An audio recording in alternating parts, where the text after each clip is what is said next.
Seja muito bem-vindo, o programa Análise Direta está no ar. E hoje nós recebemos nos nossos estúdios em São Paulo o atleta recordista Pepe Fiamoncini. Ele se tornou a primeira pessoa a percorrer o maior e mais alto deserto de sal do mundo em menos tempo.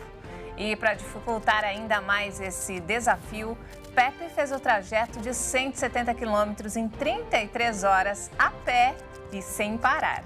Se você é fã de esporte e aventura, fique ligado com a gente. O Análise Direta começa agora.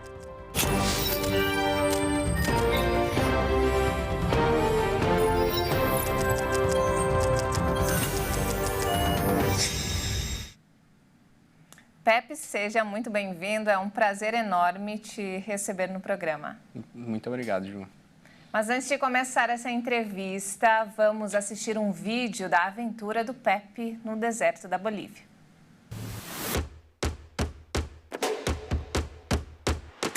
São aproximadamente 170 quilômetros.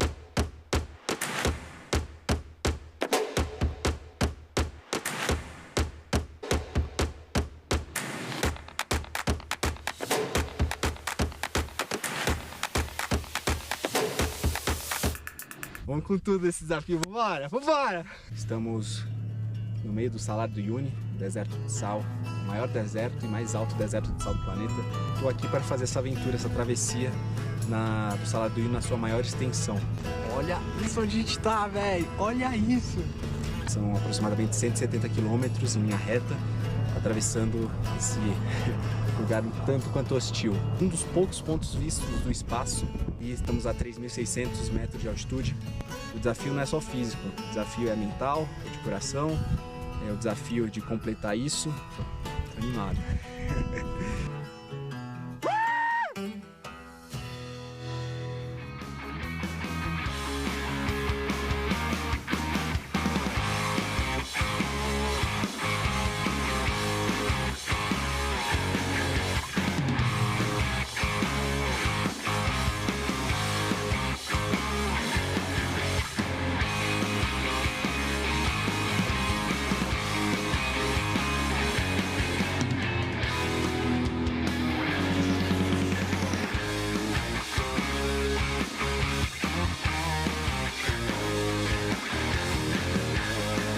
Fala pessoal, acabamos de fechar 34 quilômetros, fechando 44 quilômetros agora. Pace tá bom também, 6,50. Tem muito pela frente.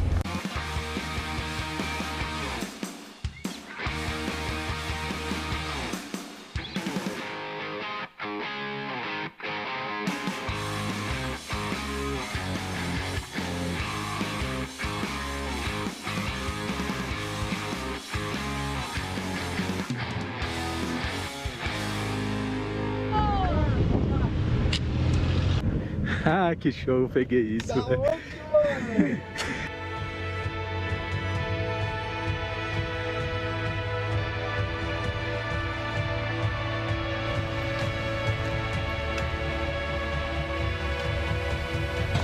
$170.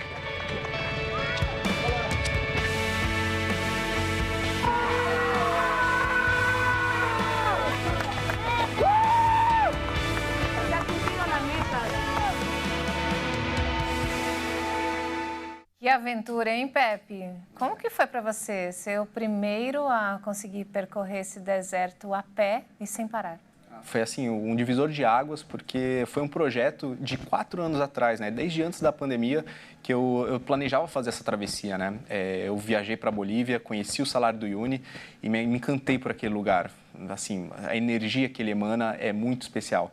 E aí foi 4 anos de planejamento. Quando eu ia para a Bolívia, os aeroportos fecharam por causa da pandemia e eu tive que prorrogar esse sonho por mais 4 anos. E depois de 4 anos consegui completar isso. Para mim foi um divisor de águas, assim, uma conquista que realmente eu bato no peito e falo que eu conquistei. Pepe, você está de parabéns, você conseguiu ser recordista mundial atravessando o Salar do Uyuni. E como que foi o preparo físico para aguentar essa travessia? Eu já vim me preparando há muitos anos, na verdade muitos anos não, desde a pandemia, quando eu saí do sedentarismo para fazer o meu primeiro Ironman, em 8 meses, eu comecei a me preparar e comecei a evoluir fisicamente. Então, foi meio que a consequência dos últimos 3 anos de preparação física para fazer essa travessia. No começo, era para fazer 4 maratonas, uma por dia. Só que aí, pelas regras do Guinness Book, eu tive que fazer todas em um dia só. Então, de 4 dias, passou para ser direto em 33 horas. Conta pra gente, como que assim, você falou que era sedentarismo, você foi de um extremo para o outro. Isso, é engraçado falar isso, né? Porque no meio da pandemia, eu tive que voltar para São Paulo para cuidar da minha mãe, que era grupo de risco. E nesse período, assim, todo mundo ficou dentro do apartamento, trancado, com todas as possibilidades que o apartamento tem para oferecer, que são poucas. Então, eu me vi vendo live dos artistas, que era o que tinha para fazer, não podia sair, academia, fazer nada ao ar livre. E eu me vi sedentário, com depressão, e aí a mudança da minha vida, a virada de chave, foi exatamente me inscrever para fazer um Ironman. E eu tive 8 meses do período que eu estava dentro de casa até o dia da prova. Tive 8 meses de preparação. Então, eu coloco isso nas minhas redes sociais e eu gosto de comentar isso porque se eu pude, sedentário, sem fazer nada, dentro de casa, trancafiado, sem equipamento nenhum, acho que todo mundo pode também. E como que foi essa mudança, assim, essa guinada na sua vida? Porque você largou tudo, né? Seu emprego e para mudar literalmente de vida. Isso, eu digo que os últimos 3 anos foi um divisor de águas para mim, porque eu saí da minha vida, que eu morava no Rio de Janeiro, e no Rio de Janeiro já foi uma transição de carreira, do mundo corporativo para o mundo outdoor. E depois eu me vi de novo, eu estava experimentando todo o Rio de Janeiro, tudo que ele tinha para oferecer, e me vi de novo dentro de um apartamento, dentro de uma sala, um quadrado fechado. E aí, nessa mudança de chave, de paradigma, eu me vi de novo me desafiado. E aí eu comecei a treinar com o que eu tinha, com a possibilidade que eu tinha, que era um elástico dentro de casa. Eu pegava o sofá, colocava nas costas, o sofá para fazer agachamento, pegava o extintor de incêndio do prédio, pegava o que eu tinha para me virar ali. E a partir disso que eu fui evoluindo nos esportes. E as pessoas foram gostando, foram me dando respaldo, me incentivando cada vez mais a ir além. E aí, hoje, eu digo que eu vivo só do esporte, tanto como atleta, não profissional, sou atleta amador, mas como eu uso do esporte como uma ferramenta de transformação. E as redes sociais estão aqui para ajudar nisso. E ajuda muito, né? Ajuda bastante. Mentalmente, tudo. Eu recebo muitas mensagens, muito carinho das pessoas que dizem: pô, Pepe, obrigado por mostrar o seu dia a dia, seu lifestyle.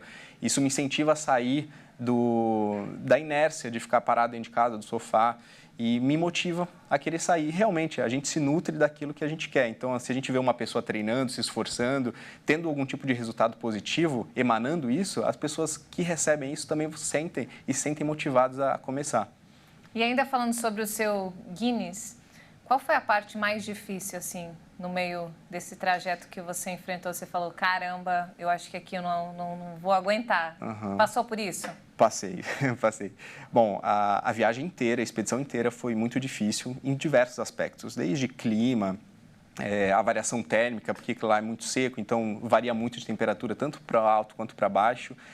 Luminosidade, reflexo do sal, do sol. Por estar em altitude, tem menos atmosfera para filtrar os raios solares. Tudo foi muito difícil, né? E outro país, né? Outra língua, outro tudo. Então, mas o momento mais difícil da expedição foi aproximadamente quando estava umas 3 horas da manhã para 4. Todas as roupas de frio, estava muito frio, já estava caminhando aí há quase 20 horas. E o frio, chegou num frio tão extremo que eu coloquei com todas as roupas que eu tinha, eu já não tinha mais roupa para colocar e ainda estava passando frio. E eu já estava no modo da inércia, eu já estava indo simplesmente por ir. E a minha cabeça focada lá em só continuar. Nesse momento, eu comecei a ter hipotermia e eu tive que entrar no carro, no veículo. Eu não posso me locomover dentro do carro, mas eu posso me abrigar dentro do carro. Então, nesse momento, minha equipe que estava lá me acompanhando, eles falaram, Pepe, tá tudo bem? Aí eu falei, não, quero entrar no carro. Aí eu entrei no carro e comecei a tremer e chorar de frio. E chorar tudo aquilo que estava acontecendo, né? Muitas horas de exaustão, dores, o frio. E aí, quando eu entrei no carro, no quentinho, eu desabei. Eu comecei a chorar e realmente falei, cara, o que eu estou fazendo, sabe? Tá tão difícil. Mas foi só um momento de muita exaustão, de muito sofrimento ali na hora, que depois eu tomei um chá quente A minha equipe deu a roupa deles para mim, luva, outro casaco. Me acalmei e depois de 10 minutos eu saí para caminhar de novo. Foi o momento mais difícil, mais frio e também um dos mais bonitos, porque como já estava amanhecendo, esse é o momento que você começa a ver no horizonte o sol se levantando. Então foi um mix de emoção inteiro. Foi muito bom. Você saiu que horas e chegou que horas? Eu saí às 6h20 da manhã e cheguei às 3 da tarde, 3h30 da tarde mais ou menos, né, atravessando o Salar inteiro, né? O Salar ele não é redondo, ele é meio oval e na sua maior distância tem 170 quilômetros, de Lica até o Uyuni. Demorei 33 horas.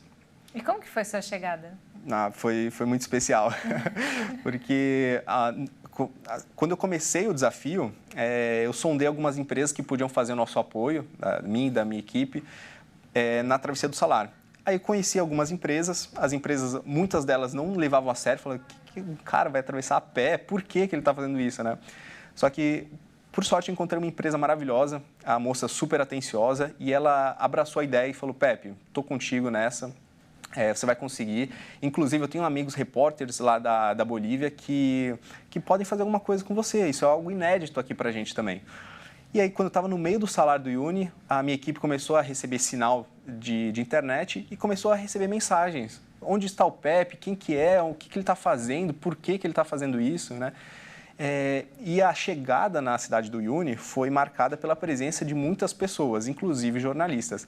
No meio da estrada, vocês puderam ver no vídeo, que na estrada eu recebo a visita de alguns carros que eles estão passando, você é o cara que está atravessando o Salar do Uyuni? Sim, assim, antes de eu chegar na cidade, as pessoas já estavam sabendo. E antes eu era um desconhecido e depois de 15 horas atravessando o Salar do Uyuni, eu já estava conhecido na cidade inteira, na Bolívia inteira, né? Isso foi, de certa forma, um incentivo para você, né? Foi muito, porque eu já estava exausto, eu já estava com dor em tudo quanto era lugar, na coxa, no joelho, na sola do pé, eu tive que trocar o sapato, a sola do meu sapato rasgou, não aguentou.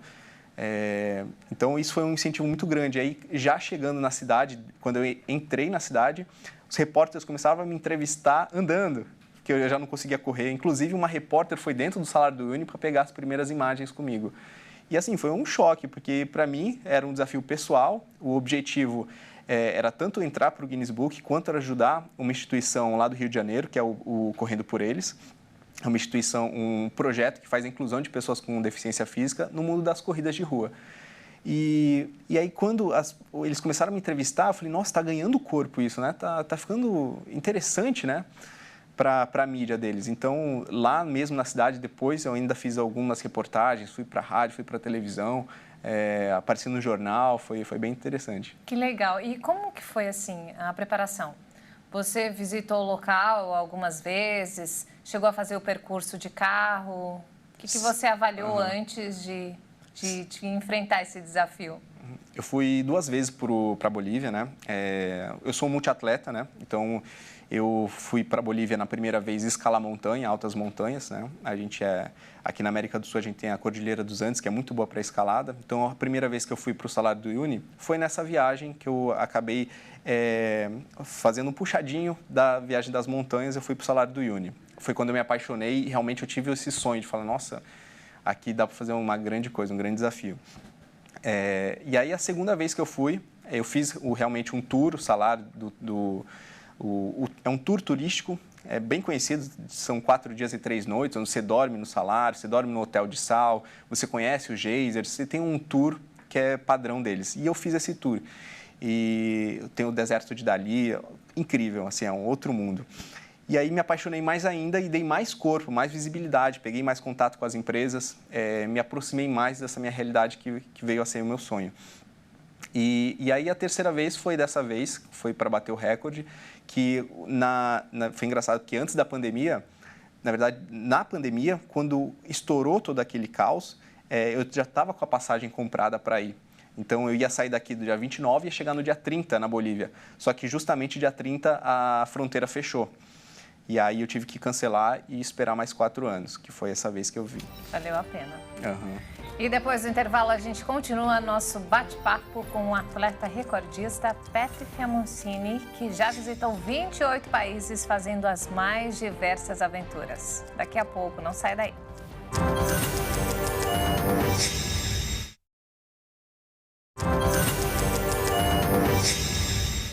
O programa Análise Direta está de volta e hoje nós recebemos o atleta recordista Pepe Fiamoncini, que fala sobre o desafio de percorrer o maior deserto de sal do mundo. O Pepe, esse desafio, ele tem um propósito especial, né? Tem um propósito muito especial. Na verdade, ele é composto de um grande bloco que é o chamado Triatlon do Bem, que são fazer as três modalidades do triatlon, a natação, o ciclismo e a corrida, em distâncias ultras.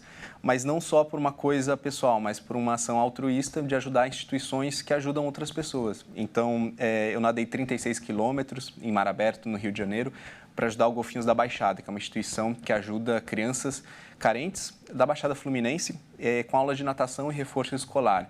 Depois eu pedalei de Porto Alegre até o Rio de Janeiro, 3.600 quilômetros, passei por 5 estados, 56 cidades, para ajudar pessoas que... eu usei das minhas pernas para ajudar pessoas que não podem usar as pernas. Então, pessoas com amputação, pessoas que tiveram acidente de carro e não têm locomoção das pernas, né? Então, ajudei a BBR e a ADD, uma instituição do Rio e uma de São Paulo, para comprar próteses, órteses, né?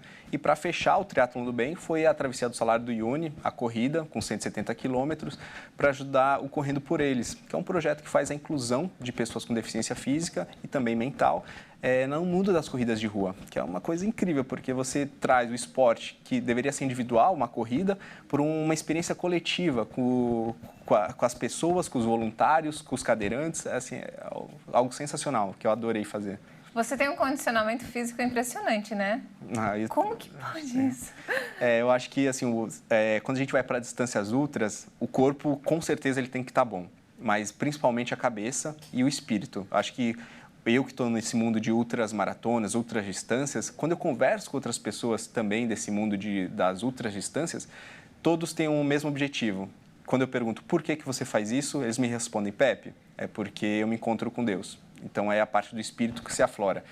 Mas isso é no ponto em que você já está muito mais avançado. Quando você está até os seus 80 quilômetros, seus 3 dígitos de corrida, o que vale mesmo é o físico e o psicológico. Porque toda hora você está no momento de dificuldade, mas o psicológico precisa estar reforçando que você consegue ir além, você consegue ir mais e mais. E só depois, quando você passa disso, que você chega no seu limite, você começa a se encontrar com a divindade, com Deus, com a energia. As pessoas sentem coisas diferentes, então... Mas, por exemplo, para correr no deserto, não foi só um preparo físico, né? Você teve que avaliar tudo o que você teria pela frente. Correr num deserto de sal deve ser muito diferente, né? Como que foi, assim, para você? Você teve que passar algum protetor na pele para enfrentar as condições que viriam pela frente? Sim, as condições lá são muito difíceis, né? Primeiro que é um deserto, então não tem ar, não tem água, então a variação térmica é muito grande. Então, à noite a gente pega temperaturas de menos 10 graus e durante o dia temperaturas de 25 graus. Essa amplitude térmica, você tem que compensar isso com as roupas que você leva. Então, eu estava desde shorts até roupas de alta montanha, de neve.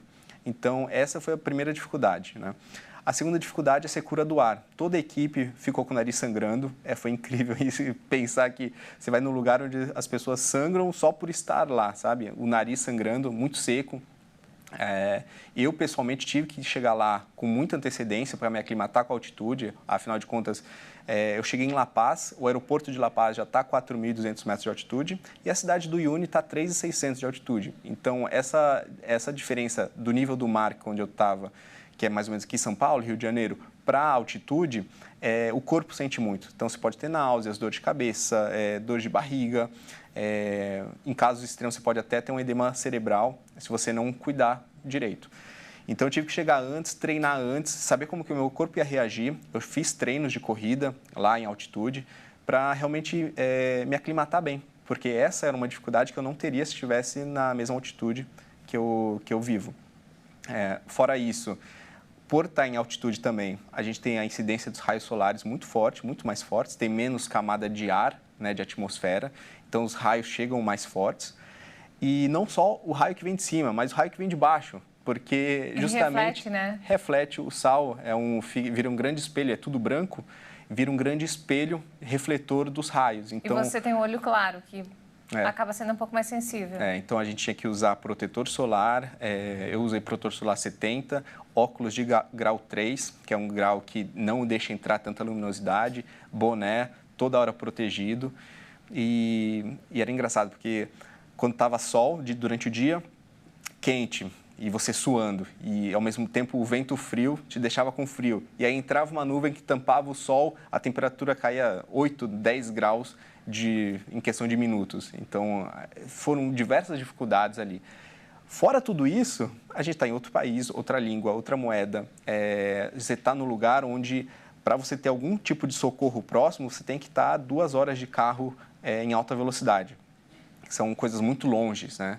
Então, qualquer coisa que acontecesse ali comigo não ia ter um socorro imediato. Mas, por exemplo, a equipe que estava com você, tinha algum médico? Como era assim? Se acontecesse alguma coisa com você naquele momento? Tinha o meu cinegrafista, que me acompanhou para fazer as reportagens, fazer o vídeo que vocês assistiram.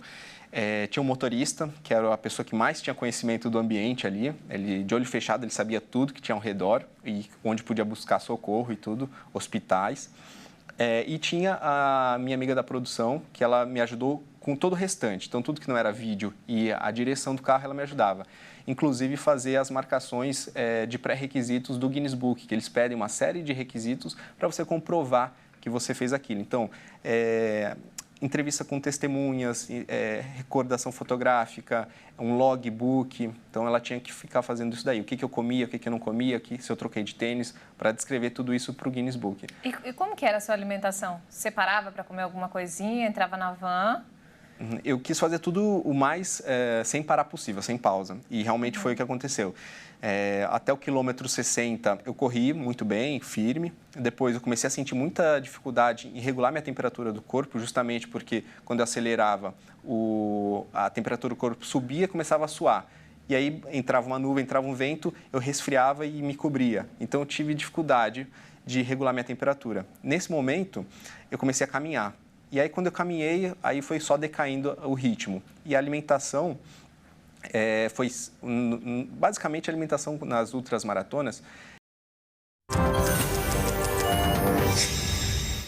Nós estamos de volta e antes do intervalo, o Pepe estava compartilhando com a gente os desafios que ele superou para percorrer a pé o maior deserto de sal do mundo. Pepe, e aí? Você já enfrentou muita coisa. Qual será o seu próximo desafio? Bom, meus próximos, né? Esse ano e ano que vem já tenho o meu calendário bem recheado de coisas, de desafios, de recordes a quebrar. Eu posso citar alguns deles, então eu estou indo agora para a Argentina fazer 125 quilômetros de trilha. Depois, em agosto, eu vou para o Mundial de Trail Run na França, em Chamonix, fazer o TMB, 170 quilômetros também. E no final do ano eu tenho o Mundial do Ultraman, que é uma distância de ultra triatlon, né, de 3 dias de prova, fazer isso daí. Fora os recordes, que eu tenho alguns recordes que são um pouco mirabolantes, são passar 4 meses correndo todos os dias 21 quilômetros numa esteira. Também fazer as Six Majors, são as 6 grandes maratonas do mundo em tempo recorde. E os 7 cumes, que é fazer a maior montanha de cada continente em tempo recorde em 3 meses. Que hoje o recorde é de 4 meses e eu pretendo fazer em 3. É isso que te move, esses desafios. Tudo que é recorde, tudo que fala, Pepe, talvez você não consiga. Aí é a hora que dá o estalo que eu acho que... O impossível te atrai. E é isso que eu estou buscando, né? Ser o maior multiatleta do mundo. E como que é o seu dia a dia? Por exemplo, você acorda a tal hora, você treina quanto tempo? Como que funciona a sua rotina? Bom, minha rotina ela se estabeleceu ao longo desses últimos 3 anos, né? Que eu nunca parei de treinar, né? Então, eu digo que eu treino mais do que os dias do ano. Eu treino todos os dias de manhã, eu acordo de manhã. E agora eu estou num período de fazer jejum, treinando para otimizar a eficiência energética do meu corpo. Então, eu treino de manhã cedo, volto para casa, faço minha leitura, tomo café. Depois, à tarde, eu faço a segunda bateria de treinos, né? Então, eu digo que eu treino de 2 a 3 vezes por dia. Não só o treino, mas tudo que é dedicado ao treino. Então, você vai na fisioterapia, você vai na nutricionista, você faz uma liberação miofascial, você faz treinamentos de mobilidade, que não exige força. Então, eu me dedico muito tempo do meu dia aos treinamentos. Hoje você vive 100% do esporte. Isso. Eu sou atleta amador, provavelmente eu não sou o cara que vai pegar o primeiro lugar nas provas, mas eu me dedico, eu sou atleta amador de alto rendimento, eu posso dizer isso. E eu, sim, eu me dedico 100% ao esporte hoje, não só como atleta, mas como influenciador, uso das redes sociais para transformar a vida das outras pessoas também. Sou palestrante e sou mentor também. E transforma, né? Transforma. Ajuda na depressão, em vários aspectos, a saúde. Uhum. Sem dúvida, é o melhor antidepressivo, é o melhor psiquiatra, é o esporte, é os desafios que você se propõe a fazer. Isso, assim, pode ser um pouco clichê falar, mas toda a parte química do nosso corpo é regulada pelo exercício físico, as dopaminas, a adrenalina. Tudo isso você regula isso, que são hormônios que nosso cérebro ativa isso como uma coisa boa. E você ativando isso através do exercício, você tem grandes resultados fora do esporte, na sua vida pessoal, na sua vida amorosa, na sua vida do trabalho. E o que mudou na sua vida? O antes e o depois? Olha, eu posso dizer que eu me tornei uma pessoa muito mais sensata, calma. Eu digo que sempre que eu vou ter um dia muito estressante, com reuniões, eu preciso fazer algum tipo de exercício, porque eu já chego no exercício, eu já chego no meu dia a dia cheio de endorfina no meu corpo, que é o hormônio do bem-estar, com dopamina, que é da recompensa. Então, eu já chego muito tranquilo para todas as dificuldades, para encarar o meu dia muito bem. Então, o esporte hoje é o meu dia a dia, a minha rotina. É igual respirar, igual tomar banho todos os dias. Eu faço isso todos os dias com prazer e isso me ajuda a ser uma pessoa melhor, sem dúvida alguma. Muita gente precisa, eu acho que todo mundo precisa, né? Sem dúvida, se todo mundo fizesse exercício, se algum político colocasse uma lei, todo mundo tem que correr 10 quilômetros todos os dias, ia mudar o mundo. Não teríamos, né, muita gente mal-humorada pela rua, brigando por qualquer motivo. Exatamente. Mas que bacana. E conta pra gente, como que funciona? Você comentou antes que você dá palestras também, né? Uhum. Em empresas. Como que funciona assim? Sim. Bom, a minha jornada ela está sendo mais conhecida agora por causa do Guinness Book, mas, como eu falei, comecei sedentário. E justamente essa transformação de uma pessoa completamente fechada dentro de um apartamento para conquistar grandes recordes mundiais e fazer as maiores distâncias do mundo na corrida, é algo que brilha os olhos das pessoas, né, como exemplo. Então, eu abri minha mentoria para justamente trazer todo esse conhecimento, porque, afinal de contas, foram diversos países que eu já competi, levando a equipe, estruturando, fazendo toda a logística. Então, eu transformei isso numa mentoria, e essa mentoria também, a parte disso é uma palestra que eu ofereço para as empresas, né? Então, desde uma transição de carreira para pessoas do mundo corporativo, para uma vida outdoor, até para uma questão mais motivadora e de lifestyle, né? Para a gente conseguir equilibrar as coisas. Porque não adianta você ser fissurado em uma coisa e deixar as outras áreas da sua vida de lado.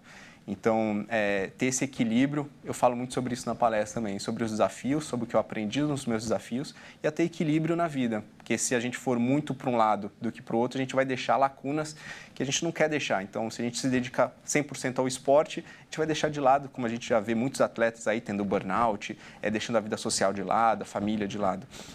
Só que, ao mesmo tempo, se você se dedicar só ao trabalho, por exemplo, você não vai estar curtindo a vida, você não vai estar aproveitando. Então, ter esse equilíbrio, essa moderação em tudo que você faz é extremamente importante. Eu falo isso na palestra. E, além do esporte, você é um apaixonado por viagens, né? Na verdade, você uniu as duas coisas, né? Exatamente. Eu digo, estou com 28 países aí na minha lista de países conhecidos, né? Desde mochilão pela Europa, já visitei a África, já fui para o Egito, para o Marrocos, países nórdicos, né? Eu fui fazer um mundial de triatlon extremo na Noruega, Estados Unidos, né? Os países da América do Sul e todos eles fazendo algum tipo de experiência diferente, porque é realmente o que me brilha o olho. Eu não gosto de fazer turismo de culinária, turismo de museu, igrejas, né? Você gosta de natureza? Eu gosto de natureza, de esporte, me desafia, justamente para chegar lá e viver o que aquele espaço, o que aquela cultura tem para oferecer, no sentido de desafios pessoais, no esporte. Então, se eu vou para algum lugar, eu vou pesquisar qual montanha que tem, se é um rio grande, se dá para fazer uma travessia aquática, para carimbar a minha passagem sobre lá e voltar com grandes histórias, né? Qual foi o país mais inóspito que você conheceu? Posso falar que o Egito é um país muito diferente, pela cultura deles, muito diferente. Assim, eu só tenho recordações e risadas para dar daquele país, porque, assim, as pessoas são muito abertas e, ao mesmo tempo, muito simples. E a cultura, a religião deles, assim, a gente passou alguns perrengues, então tenho muita coisa que falar do Egito, adoro lá. Assim, e essa foi a mais diferente, a cultura mais diferente que eu já convivi. Agora, Se pudesse me falar, Pepe, onde você moraria hoje? Eu creio que eu falaria França. Pela região, pela localidade, pelo estilo de treinamento dos atletas, dá para você fazer muitas coisas, diversas coisas. Você tem neve, você tem montanha, você tem lago, você tem a cultura das pessoas em relação aos ciclistas, muito boas. Então, acho que eu moraria na França, assim.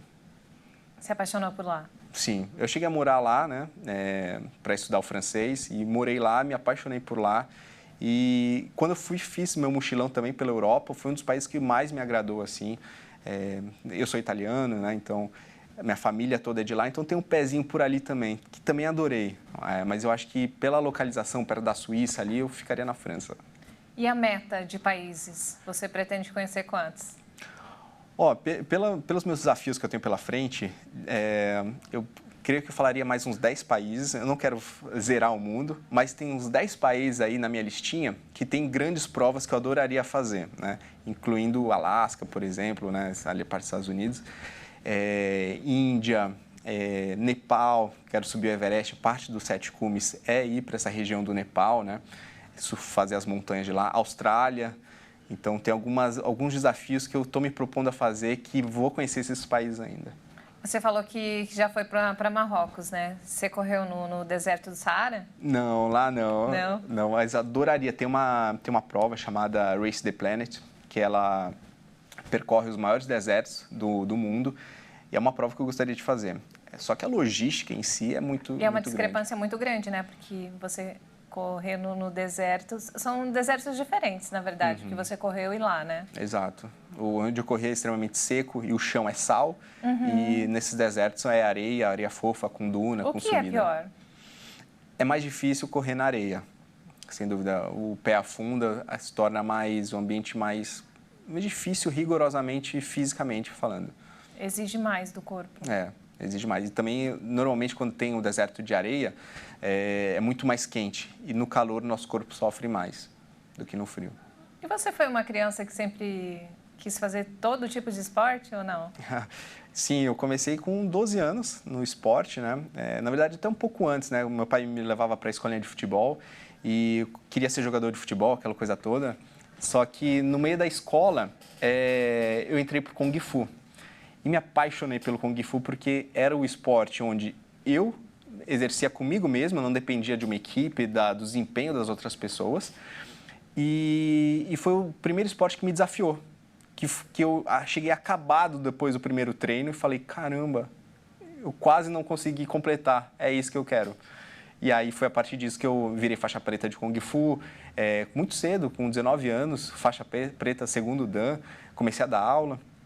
E aí o Kung Fu me proporcionou esse leque de opções para fazer outros esportes, né? Então a natação, o futebol, a corrida, o paraquedismo. Você é um apaixonado por desafios. Sim, sou.